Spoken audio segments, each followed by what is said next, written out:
is up, YouTube? It's RSMario here, bringing you another Pokemon Scarlet and Violet video. Alright, so, you know what I'm saying, we got some interesting stuff to talk about today. So Riddler Q has been popping off lately. We have some official Pokemon news to talk about for once. And, of course, we have Chinese data miners. So, you know what I'm saying, data miners, they over there just mining that sucker like crazy. And we got some interesting tidbits coming from that. With all that and more to talk about today. Of course, if you want to continue getting videos like this from me, like, comment, subscribe, hit the bell button, do all that good stuff that YouTube requires you to do. Continue getting videos from me.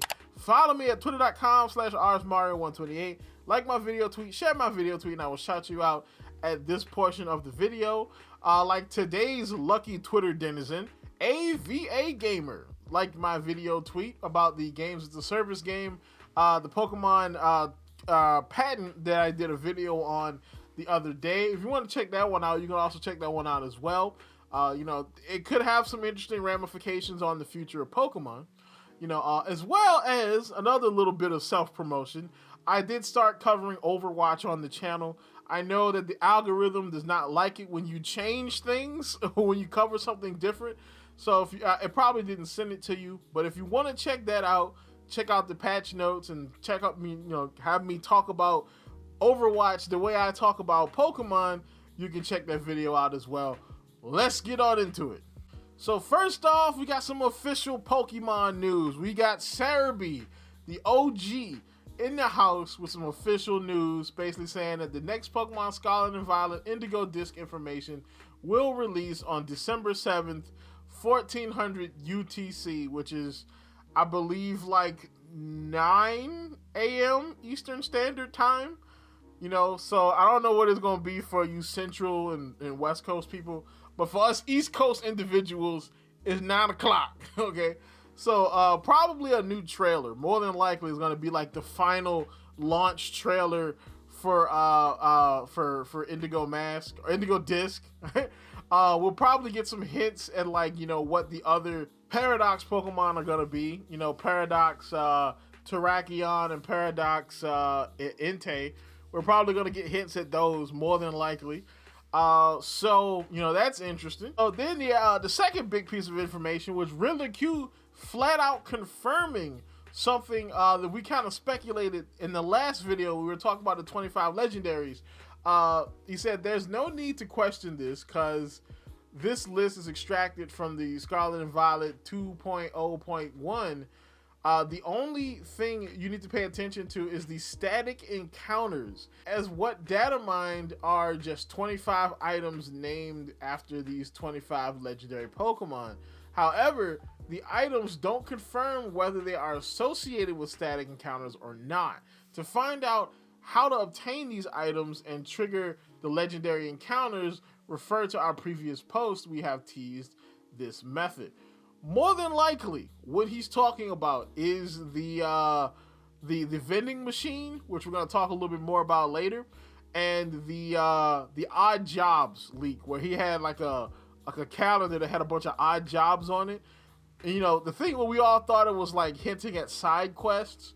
More than likely, there's some kind of side quest you can do to get these items, and the vending machine will be involved in some kind of way. Maybe to simplify it if you don't want to do the side quest, but more than likely that's what's happening here. So there's going to be an item that is named after whatever legendary Pokemon, like, you know, Lugia, you know, freaking Suicune, whatever, and then what you have to do something to get that item and then take it to the vending machine, and then that Pokemon will appear in the overworld somewhere, because I believe static encounters means that it's going to pop up in a place for you to go catch it. If this is the case, I'm all for this. I think this is great. All right, because I mean, I don't mind doing the 7-star raids. You know what I'm saying? Getting some people together to do the raids. I just think it's cooler if I could just something I could do myself. Not to mention, if it really is static encounters, maybe there's a way you might be able to shiny hunt it in some kind of way. He has some Japanese characters, and it says it could be translated as synchro machine. We don't know what it'll be used for, but we know that to get the 25 legendaries from the previous gens, you will need to obtain a certain item and deposit it in the machine to trigger the encounter, so it can be related to that. basically the vending machine. You know what I'm saying? So the next bit of information we have here is back to Riddler Cube, and he said Terra Peace Stella. So he dropped another, I believe there's some more Japanese characters. So this is related to the new Terra type. So later in the video, we have some Chinese data mine stuff where they're talking about what the new Terra might be. You know, because of like, they've got like an index of items from the game, and they've got like them numbered and like categorized. And so because of where it is in this list, where this blank is, it could be related to the 19th Terra type. So a Stella type would be kind of interesting because, I mean, again, this is supposed to be a new type, quote unquote, and there's not much else you can make a type out of at this point other than like light or space or something to that extent. You know what I'm saying? Most of the elements and things are pretty much taken right now. So this basically means you can make Terra shards for that type, which means you can make your Pokemon a Stella Terra type. Right, so the next one we have here is a pretty interesting one from Riddler Q. He says electric, fire, water, psychic, rock, steel, or steel, rock, psychic. Why must they destroy the pattern? So this is basically talking about, I believe this is talking about the Paradox Pokemon and their signature moves. So Dark Minor posted its Paradox signature move types. So Raging Bolt has Thunderclap, which is an electric move. Paradox Entei as signature move will probably be fire type. Walking Wake has Hydro Steam, which is a water type move. Iron Crown has Terrakion Cutter, which is steel type. Paradox Terrakion has the rock type move, and Iron Leaves has the psychic type move. But then they say, why break the pattern? Which means that maybe that the Entei and Terrakion moves might be different. So they might not be fire or rock at all, as far as the typings go. You know what I'm saying? They might be like other typings, like maybe dragon or fighting or whatever the other type of these Pokemon is. So that could be what it is. Maybe they're going to break the chain, the pattern, and make their moves typings a little bit different. All right, so we got Macchio and Roses, or Macchio and J Roses pops up, and he says, thanks to the data mine, we know the alphabetical order of Pokemon in the DLC, so we can play a little game and try to guess the names of the Pokemon, of the 4 Pokemon that are missing.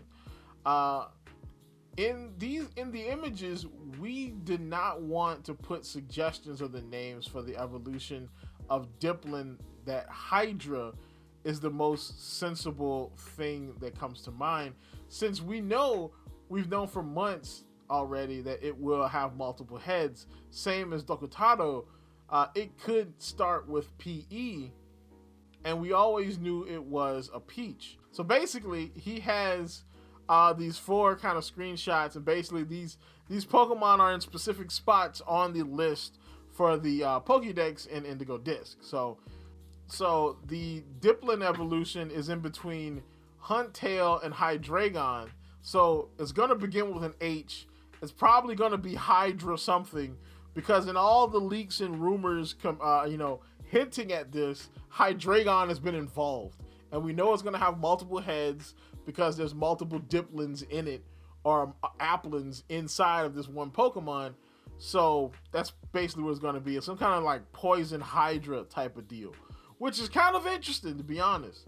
You know, it would be interesting if what if like the other 2 evolutions, the other Flapple evolutions are represented in this evolution in some way. That would be kind of cool, to be honest. So then, of course, Dokutaro is in between Ponard and Pelipper, and so basically its name is probably going to be a PE something, so Peach something. All right, and I believe these are English names, by the way, as well, so that's kind of crazy. So then Paradox Entei is in between Gothorita and Gourgeist, so you know its name is gonna have GOU in it, so it's probably gonna be like gouging or gorging, you know what I'm saying? Because you know gouging means to poke, like gouge your eye out. So it's got the Triceratops horns allegedly, So gouging kind of works for that, you know. And then of course, Terrakion or Paradox Terrakion is gonna it's in between Inteleon and Iron Bundle, so it's gonna be Iron something. Most of the future Pokemons have been Iron something, so you know we get those little hints right there. All right, so then the last one we're gonna take a look at today is this one right here. So it says, so it's basically got this guy. I can't remember this. I think he's from a Japanese game show, and on one side he's holding Hydreigon, and the other side he's holding Volcarona. And so then he's holding them together, and then he combines them into an apple. So essentially, this is referencing the Dipplin evolution. So we already know it's going to have multiple heads like Hydreigon. Now, the other hint that was actually, I believe, a couple weeks ago, he was saying that he was hinting that it might be Bug Dragon. This kind of confirms it, all right? That it's probably going to be Bug Dragon in some way. So we got a Bug Dragon, y'all. All the Bug fans can be happy. You finally get a Bug Dragon. Rest in peace to all the Flygon fans, because, you know, it wasn't you guys, you know. So pour one out for your friend who's a Flygon fan. So that's about it. Tell me what you think down in the comments. You know what I'm saying? Like, comment, subscribe, and as always, people, keep it real. And check out my Overwatch video if you can. So now it heals you. So now if you're up in the air, while you're up in the air, you can go up there. You can take a break. You can get a daggone snack. You can chill and then come back down and continue fisting things. So that's fun. But they did increase the alt charge, so it takes longer to get it, which is good because like he can get that pretty quickly, especially if you're a pretty good Doomfist.